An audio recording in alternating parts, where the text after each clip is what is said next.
వ్యవహారానికి సంబంధించిన మరింత సమాచారం మా ప్రతినిధి ప్రవీణ్ లైవ్ లో అందిస్తారు. ప్రవీణ్,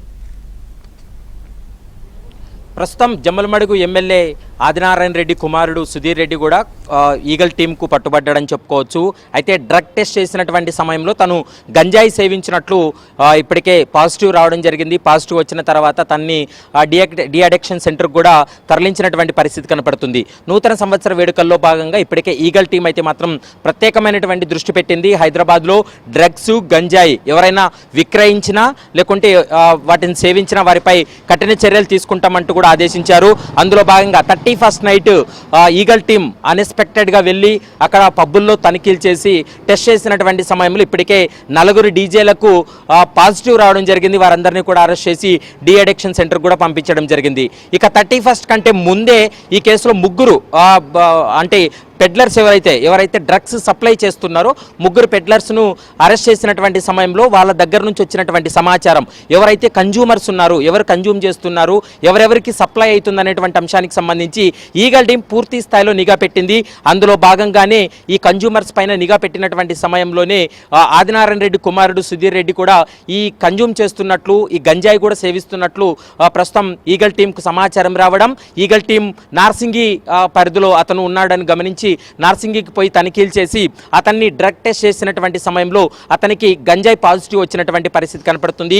3 రోజుల క్రితమే అతను గంజాయి కూడా సేవించాడనేటువంటి అంశాన్ని కూడా ప్రస్తుతం ఈగల్ టీం ఒక ప్రాథమిక నిర్ధారణకు వచ్చింది. అతన్ని పూర్తి స్థాయిలో విచారణ జరిపితే మరికొన్ని కీలక అంశాలు బయటపడతాయనేది ప్రస్తుతం పోలీసులు కూడా భావిస్తూ ఉన్నారు. ఇటీవల కాలంలో మనం చూసాం డ్రంక్ అండ్ డ్రైవ్ టెస్ట్లో ఏ విధంగా అయితే బ్రీత్ అనలైజర్ టెస్ట్ చేస్తారో అదేవిధంగా తెలంగాణ రాష్ట్ర ప్రభుత్వం అప్పటికప్పుడు వీళ్ళు డ్రగ్స్ సేవించారా లేదా అనేటువంటి అంశాన్ని నిర్ధారించుకోవడం కోసం డ్రగ్ కిట్లను కూడా తీసుకువచ్చింది. ఈ డ్రగ్ కిట్స్ను కూడా ఇప్పటికే ఎస్ఓటీ పోలీసులు, టాస్క్ ఫోర్స్ పోలీసులు, మరోవైపు ఈగల్ టీం కూడా వాళ్ళు వాడుతున్నటువంటి పరిస్థితి కనపడుతుంది. నూతన సంవత్సర వేడుకల్లో కూడా పబ్బుల్లో అనుమానం వచ్చినటువంటి ప్రతి ఒక్కరిని కూడా డ్రగ్ టెస్ట్ చేసినటువంటి పరిస్థితి కనపడుతుంది. ఇప్పుడు కూడా తాజాగా మనం చూస్తున్నాం ఈ వ్యవహారంలో కూడా ఇప్పటికే చాలా కీలక అంశాలు కూడా బయటపడుతున్నటువంటి పరిస్థితి కనపడుతుంది.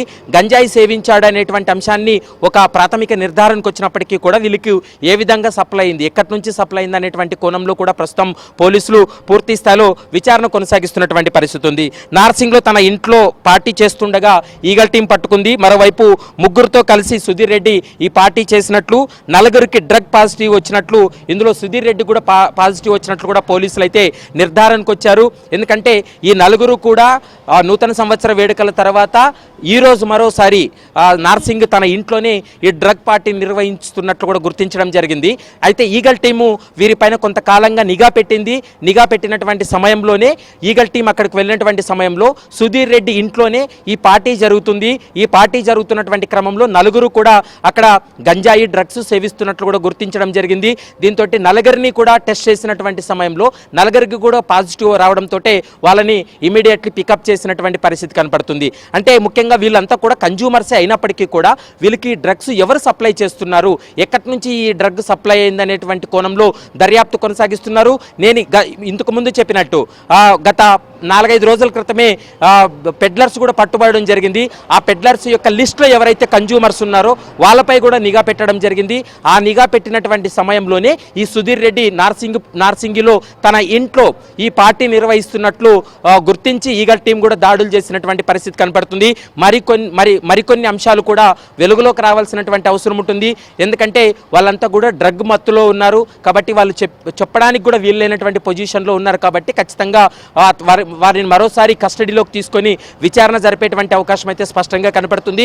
కేవలం ఒక ఎమ్మెల్యే కుమారుడు పట్టుబడడం, అతని స్నేహితులు కూడా ఈ డ్రగ్ పార్టీలో ఉండడం వల్లనే ఇది ఒక సంచలనాత్మకంగా మారిందనేది మనకు స్పష్టంగా అర్థమవుతుంది. ఎందుకంటే ఎక్కువగా ఈ విఐపి పుత్రరత్నాలు ఎక్కువగా ఈ డ్రగ్స్ సేవిస్తూ కూడా పట్టుబడుతున్నటువంటి పరిస్థితి ఉంది. మనం గతంలో చూసాం ఈ పబ్బుల్లో ఎక్కువగా ఈ ఐటీ ఉద్యోగులు కూడా డ్రగ్స్ సేవిస్తున్నారని, గంజాయి కూడా వాళ్ళు రూమ్స్లో కావచ్చు, తర్వాత వాళ్ళు పనిచేసేటువంటి ప్రిమిసెస్లో లో కూడా వీళ్ళు ఈ గంజాయి కూడా సేవిస్తున్నట్లు గుర్తించి ఆ సమయంలో కూడా పోలీసులు చాలా మందిని అరెస్ట్ చేశారు. ఇప్పుడు తాజాగా హైదరాబాద్లో డ్రగ్స్ అనేటువంటి మాట వినపడకూడదంటూ కూడా తెలంగాణ రాష్ట్ర ప్రభుత్వం ఒక కీలక నిర్ణయం తీసుకొని ఈగల్ టీంను కూడా ఏర్పాటు చేసింది. అందులో భాగంగానే ఈగల్ టీం అయితే ఈరోజు వీరిపై నిఘా పెట్టిన తర్వాత వాళ్ళ ఇంట్లో పార్టీ జరుగుతున్నటువంటి క్రమంలోనే ఈగల్ టీం అక్కడికి వెళ్ళి ఈ నలుగురిని కూడా అదుపులోకి తీసుకొని వాళ్ళకి స్పాట్లోనే డ్రగ్ టెస్ట్ చేసినటువంటి సమయంలోనే వాళ్ళకు పాజిటివ్ రావడం జరిగింది. వాళ్ళు ఏ డ్రగ్ తీసుకున్నారనేటువంటి అంశానికి సంబంధించి ఇంకా క్లారిటీ రావాల్సినటువంటి అవసరం ఉంటుంది. స్పాట్లో గంజాయిని కూడా ప్రస్తుతం ఈగల్ టీం అయితే మాత్రం స్వాధీనం చేసుకున్నట్లు మనకు సమాచారం అందుతుంది. మరికొద్ది సేపట్లోనే ఈగల్ టీం ఈ అంశాలన్నీ కూడా బయట పెట్టేటువంటి అవకాశాలు అయితే కనపడుతున్నాయి. ఓకే.